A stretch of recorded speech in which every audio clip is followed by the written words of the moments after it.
All right, hello everyone and welcome to my presentation. So my name is Mattias and today I will be talking about sensemaking and cooperation in interrogations and specifically the role of matching.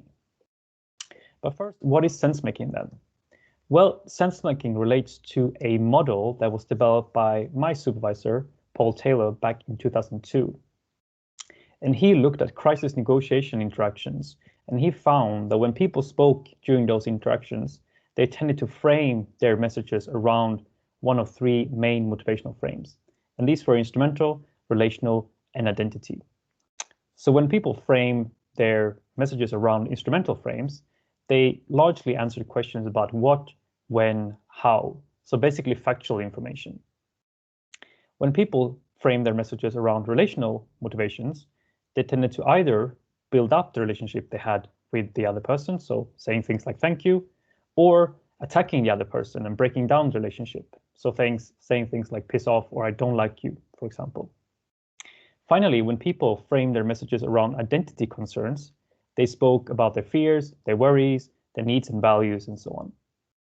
So sensemaking really relates to identifying how another person is framing their communication and then trying to match those frames. And there's been some correlational research showing that when people match based on these motivational frames, that tends to lead to more or better negotiations or interaction success. However, as you all know, correlation does not imply causation. So what we wanted to know and investigate in our research is, can we manipulate matching based on these motivational frames experimentally? And would that matching actually lead to more willingness to cooperate and provide information and also trust the interrogator? So the way we investigated that was that we had participants read a brief interview transcript, and this was a transcript between a suspect and an interrogator.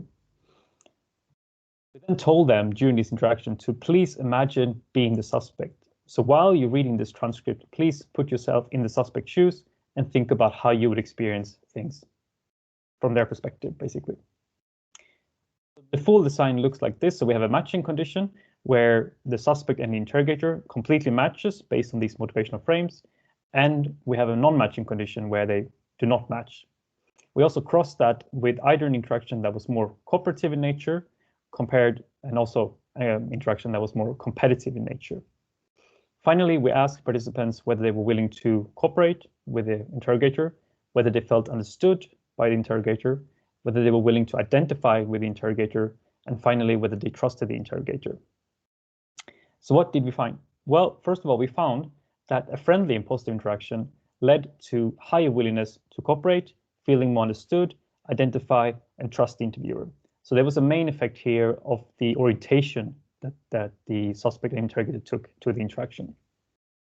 We also found that in a cooperative interaction, matching based on these motivational frames led to greater feelings of being understood, identify, and trust the interrogator.